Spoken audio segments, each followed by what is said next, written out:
पटना और आप देख रहे हैं सी न्यूज भारत। आए रुक करते न्यूज बुलेटिन की ओर बात करेंगे गांधीनगर की, जहां गांधीनगर के पास कराई नभोई नहर में एक भीषण सड़क हादसा हुआ। आगे बात करेंगे जोधपुर के, जहां विश्वविद्यालय के सेवानिवृत्त कार्मिक शिक्षकों का धरना 48वें दिन भी जारी रहा। ऐसी तमाम खबरों पर विस्तार से चर्चा करेंगे इस बुलेटिन में। सेल्टोस का डिवाइडर फांदकर नर्मदा नहर में जा गिरी घटना के प्रत्यक्षदर्शी स्थानीय लोग थे, जिन्होंने तुरंत बचाव अभियान शुरू किया। स्थानीय लोगों के प्रयास से एक लड़की को नहर से बाहर निकाला गया, लेकिन दुर्भाग्य से उसकी मौके पर ही मौत हो गई। कुछ देर बाद बचाव कर्मियों ने एक युवक को भी सुरक्षित बाहर निकाल लिया। मैं बता दें कि घटना के प्रत्यक्षदर्शियों ने बताया कि कार में करीब 5 लोग सवार थे। घटना की सूचना मिलते ही स्थानीय दमकल विभाग और पुलिस की टीम तुरंत मौके पर पहुंची और बचाव अभियान शुरू किया। नहर में डूबी कार और उसमें सवार लोगों की तलाश के लिए बड़े पैमाने पर अभियान चलाया गया है। गांधीनगर से सी न्यूज संवाददाता अमित पटेल की रिपोर्ट। जोधपुर में आज पेंशनर सोसाइटी और पेंशनर संघर्ष समिति जय नारायण व्यास विश्वविद्यालय के संयुक्त तत्वाधान में धरना स्थल पर विशिष्ट वरिष्ठ नागरिक पेंशनर्स भारी संख्या में मौजूद हुए, जिनमें professor K S. Gupta, professor S. Tak आदि के साथ लगभग 500 पेंशनर्स, जिनमें अनेक विशिष्ट वरिष्ठ नागरिक, वरिष्ठ वयोवृद्ध नागरिक, पारिवारिक पेंशन प्राप्त करने वाली महिलाएं, कार्यरत कर्मचारी मौजूद थे। धरने की उल्लेखनीय बात यह रही कि विश्वविद्यालय के अलावा उत्तर पश्चिमी रेलवे मेंस यूनियन के अध्यक्ष मनोज परिहार अपने 50 से अधिक साथियों के साथ धरना स्थल पर आए। इनके साथ ही गांधीवादी नेता सत्यनारायण गौड़ अपने कार्यकर्ताओं के साथ मौजूद रहे। वहीं धरने पर 2 महत्वपूर्ण कार्यक्रम भी आयोजित किए गए, जिसमें विश्वविद्यालय प्रशासन के लिए भिक्षावृत्ति और लगभग 30 मिनट तक रास्ता रोको अभियान। धरने पर मौजूद सभी पेंशनर्स और समर्थन में आए विभिन्न संगठनों के नेताओं ने ये घोषणा की कि जब तक इस समस्या का अस्थायी समाधान नहीं हो जाता, तब तक ये आंदोलन जारी रहेगा। विद्यालय पेंशनर सोसाइटी और संघर्ष समिति का संयुक्त आंदोलन, धरना और प्रदर्शन 48वें दिन भी जारी रहा। आज हमने 80 साल से ज्यादा उम्र के जो सुपर सीनियर सिटीजन्स है, उनको भी हमने रिक्वेस्ट की कि आप, क्योंकि अस्वस्थ रहते हैं, लेकिन एक दिन आप आकर के हमारा संबल बढ़ाइए। वो सभी यहाँ उपस्थित हुए। दूसरा, हमने ये रखा कि विश्वविद्यालय कहता हमारे पास पैसे नहीं है, तो हमने कुलपति का पुतला बनाया। पुतले में ये सभी स्लोगन लिखे कि मेरे पास पैसा नहीं है, ये है, मैं पैसों का दुरुपयोग करता हूँ। तो हमने विश्वविद्यालय के कुलपति का पुतला लगाया। उसके साथ ही हमने भीख मांगी और 840 रुपए इकट्ठे हुए हैं। वो रजिस्ट्रार को 840 रुपए जो इकट्ठे हुए, जब भी रजिस्ट्रार आएगी उनको ये पैसे सुपुर्द करके उनसे रसीद ले ली जाएगी। इसके साथ ही हमने सांकेतिक रूप से 20 मिनट के लिए हमने रास्ता भी जाम किया और रास्ता जाम करके हमने सरकार को ये आगाह किया है कि आप अगर हमारी समस्या का तुरंत समाधान नहीं करेंगे तो हमारा ये आंदोलन और भी आगे जाएगा। इसके साथ ही आज हमारे साथ नॉर्दर्न रेलवे मेंस यूनियन के ऑफिस बियरर्स मनोज परिहार भी आए, अपने साथ 10-15 साथियों को भी लेकर के आए। उन्होंने भी हमारे यहाँ सभी को संबोधन किया। सब सुपर सीनियर सिटीजन्स ने भी यहाँ के जो पेंशनर्स इकट्ठे हुए हैं उनको संबोधित किया। पूर्व कुलपति प्रोफेसर भंवर सिंह जी राजपुरोहित ने भी संबोधित किया और गांधीवादी नेता हमारे गौड़ साहब भी यहाँ हमारे साथ पिछले 7-8 दिन से निरंतर रूप से आ रहे हैं। वो भी हमारा संबल बढ़ा रहे हैं। इन्होंने भी हमारी गैदरिंग को संबोधित किया और सरकार को सभी ने आगाह किया कि आप इस समस्या का स्थायी समाधान करिए, नहीं तो हमारा आंदोलन उग्र रूप भी धारण कर सकता है। मीडिया को धन्यवाद और मीडिया को बहुत बहुत धन्यवाद कि जो हमारी इस समस्या को जनता के समक्ष प्रस्तुत कर रहे हैं। जो है पेंशन की, ये सरकार की खुद की क्रिएट की हुई है, क्योंकि सरकार खुद कहती है कि विश्वविद्यालय प्रशासन फाइनेंशियल रूप से ऑटोनॉमस नहीं है। जब फाइनेंशियल रूप से विश्वविद्यालय प्रशासन ऑटोनॉमस नहीं है और वो सारा सरकार मैनेज करती है, तो सरकार की जिम्मेदारी है कि पेंशन का सलूशन दे।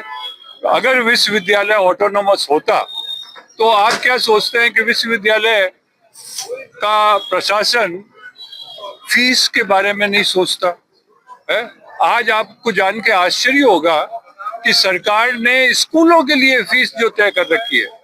आपको पता होगा कि राइट टू एजुकेशन में प्राइवेट स्कूलों में, है ना, वहाँ कहते हैं कि आपको इतने 25 बच्चों को लेना होगा और उसकी फीस रिएम्बर्स करती है सरकार। और वो कितनी है? 13,500 सरकार खुद दे रही है, 13,500। तो फिर विश्वविद्यालय को भी इतनी फीस तो मिलनी चाहिए है, और नहीं मिलती है। कोई बात नहीं, सरकार चाहती है कि हम बच्चों को सब्सिडाइज रेट पे पढ़ाएं, तो बैलेंस जो है वो तो सरकार दे। अगर फिर विश्वविद्यालय प्रशासन से 4,000 हम चार्ज कर रहे हैं बच्चों से, तो 9,000 सरकार को देने चाहिए। अगर सरकार ये देने लग जाए तो सारी समस्या का सॉल्यूशन हो जाए, विश्वविद्यालय पेंशन दे सकता है। तो मैं तो कह रहा हूँ कि इतना सिंपल है कि ऑटोनोमस कर दो फाइनेंशियली, या आप सब्सिडाइज कर दो। सरकार सब्सिडाइज कर दे जितना कम फीस हम ले रहे हैं, तो विश्वविद्यालय अपना पेंशन दे देगा। जी, मैं professor SS stock MBM engineering college में प्रोफेसर था, और फिर RPSC में रहा। पेंशनर्स जिस दुविधा और पीड़ा के अंदर जी रहे हैं, ये मीडिया बंधुओं को सबको पता है। और पूरे राजस्थान के अंदर इस बात की समाचार और दुखद समाचार ये रहता है कि आज 90 साल के वरिष्ठ 95 साल तक के वरिष्ठों को यहाँ पर सड़क पे बैठना पड़ रहा है। राज्य सरकार की हठधर्मिता, विश्वविद्यालय प्रशासन के कुप्रबंधन के कारण ये स्थिति बनी है। इसलिए हम सरकार की और विश्वविद्यालय प्रशासन की बहुत भर्त्सना करते हैं, और सरकार से ये मांग करते हैं कि विश्वविद्यालय प्रशासन के सहयोग से और इनको निर्देश देकर के पहले तो 5 माह की पेंशन का जल्द से जल्द भुगतान करे, और आगे के राज्य सरकार इस पेंशन भार को वहन करे। जोधपुर से सी न्यूज़ संवाददाता आनंद शर्मा की रिपोर्ट। खबर कैमूर से है, जहां फर्जी पासपोर्ट बनाने के मामले में सोनन थाना क्षेत्र के कुकराड़ गांव में एक आरोपित सोम प्रकाश गुप्ता को मुंबई से आई पुलिस ने गिरफ्तार किया। बता दें कि सोमवार को 4 बजे भभुआ थाना पहुंची मुंबई के गोराई थाना की पुलिस ने स्थानीय थाने के सहयोग से ये कार्रवाई की। पुलिस द्वारा बताया गया कि इसका भभुआ शहर के गुरुद्वारा के पास कंप्यूटर सेंटर का दुकान है। वहीं से पुलिस द्वारा इसे गिरफ्तार कर कानूनी कार्रवाई की जा रही है, और इसका आपराधिक इतिहास भी खंगाला जा रहा है कि इसने फर्जी पासपोर्ट बनाने के अलावा भी क्या कोई आपराधिक कार्य किया है या नहीं। फिलहाल पुलिस सभी बिंदुओं पर जांच कर रही है। वहीं इस मामले पर भभुआ SDPO शिवशंकर कुमार ने क्या कुछ बताया, सुनिए। क्या मामला था? एक मुंबई में गोराई पुलिस थाने करके मुंबई में एक जगह है, वहाँ पर क्या हुआ था कि एक फर्जी पासपोर्ट बनाने में एक जन्म प्रमाण पत्र का यूज़ किया गया था, जिसको फर्जी तरीके से तैयार किया गया था। तो उसी आरोप में वहाँ पर प्राथमिकी दर्ज की गई थी। तो उसी में पता चला कि जो फर्जी प्रमाण पत्र बनाया गया था वो हमारे कैमूर जिला के भभुआ में एक गुरुद्वारा जो गली है उसके सामने एक SP इंटरनेट कैफे जोन करके, तो वहाँ पर इंटरनेट कैफे चलाते हैं, तो वहीं से इस प्रमाण पत्र को तैयार किया गया था। और इस कैफे को चलाने वाले जो है वो है सोम प्रकाश, उनका नाम है। पिता मुन्ना शाह है और ये कुकराड़ सोनन के रहने वाले हैं। तो इन्हीं के ऊपर प्राथमिकी दर्ज थी, तो वहाँ की टीम आई है और यहाँ पे भभुआ पुलिस के सहयोग से उसको गिरफ्तार किया गया। मुंबई थाना कौन पुलिस है, कौन थाना? गोराई पुलिस करके है, गोराई पुलिस थाने मुंबई। क्या कुछ तो कुछ बताया गया कि नहीं, वही बताया गया कि जो पासपोर्ट कानून के तहत इनको क्या कहते हैं इससे प्राथमिकी दर्ज की गई थी। उसका जो फर्जी जन्म प्रमाण पत्र जो बनाया गया है ना, वो इसी कैफे से बनाया गया है। उसका जो संचालक है उसको गिरफ्तार किया गया। तो मुंबई पुलिस साथ ले गई उनको? हाँ, उसको जी साथ ले गई उसको। सर, अभी कुछ लोग कैमूर से सी न्यूज़ संवाददाता ओम प्रकाश तिवारी की रिपोर्ट।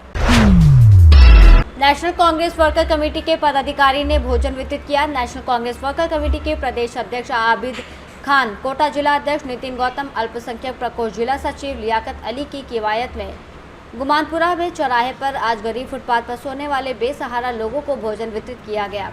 अल्पसंख्यक प्रकोष्ठ लियाकत अली ने बताया कि मुहर्रम महोत्सव का त्यौहार चालू हो चुका है और इस त्यौहार पर गरीब बेसहारा लोगों को खाना खिलाना और उनकी सेवा करना ही हर धर्म का सम्मान है। कोटा जिला अध्यक्ष नितिन गौतम ने बताया कि हिंदू मुसलमान एकता मंच से आज हमने मुहर्रम के उपलक्ष्य में गरीब लोगों को खाना खिलाया है। राजस्थान के वरिष्ठ समाजसेवी कांग्रेस प्रदेश अध्यक्ष आबिद खान साहब ने बोला, हमने हमेशा सेवा भाव पे ही काम किया है। आज मुहर्रम के उपलक्ष्य में हिंदू मुसलमान मंच से जिला अध्यक्ष नितिन गौतम ने पूरे गुमानपुरा के अंदर गरीब लोगों को खाना वितरित किया।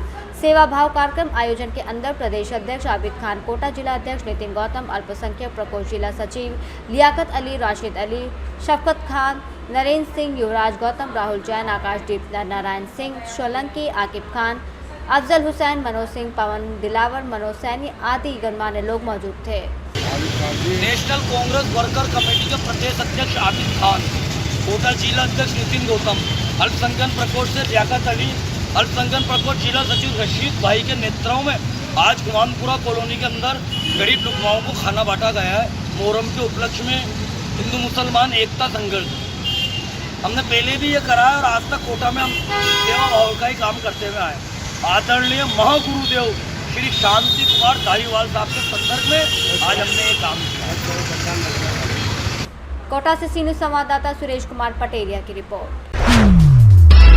रतलाम जिले के धामोनोद नगर परिषद की लापरवाही से नाराज ग्रामीणों ने आज अनोखे अंदाज में विरोध जताया। प्रधानमंत्री आवास योजना और मूलभूत सुविधाओं की मांग को लेकर जब कोई जिम्मेदार ज्ञापन लेने नहीं आया तो ग्रामीणों ने एक कुत्ते को ही प्रतिनिधि मानकर ज्ञापन सौंप दिया।